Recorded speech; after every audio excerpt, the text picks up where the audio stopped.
Here are your AARP top tips on caring for a loved one with coronavirus. The Centers for Disease Control and Prevention warns that adults 65 and older are at higher risk for serious illness from the coronavirus. There's no specific treatment for the virus yet, but if your loved ones have already tested positive or have consulted with a doctor who recommended home treatment, here are some things you can do to help them recuperate. First, isolate your recovering loved ones in a designated sick room. Only the caregiver should enter this room. All other family members, including pets, should stay in a different, well-ventilated area of the home. Everyone in the home needs to wash their hands frequently and thoroughly, and avoid sharing personal items like dishes and bedding.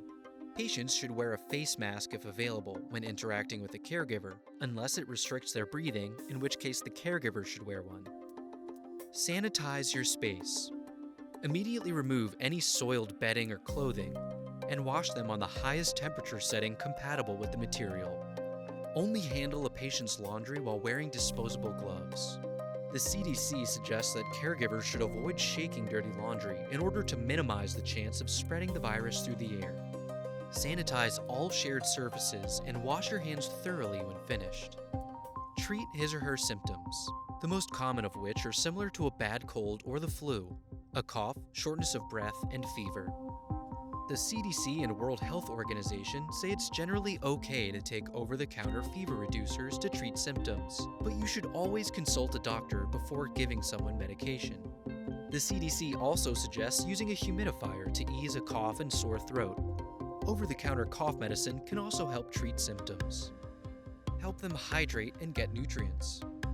Bring food and drink to your loved ones in order to avoid contaminating the kitchen, and encourage them to drink lots of fluids throughout the day. Let them rest. While the patient doesn't necessarily have to stay in bed, they should take it easy and get plenty of rest. Stay in touch with a doctor. You need to monitor symptoms to make sure they don't get worse. Contact a doctor immediately, either by phone or a telemedicine service, if symptoms worsen or if they have trouble breathing.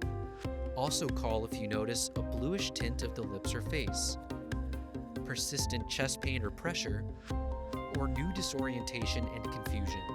Please consult with your doctor, as every situation is different. For more tips on the coronavirus, visit aarp.org/coronavirus.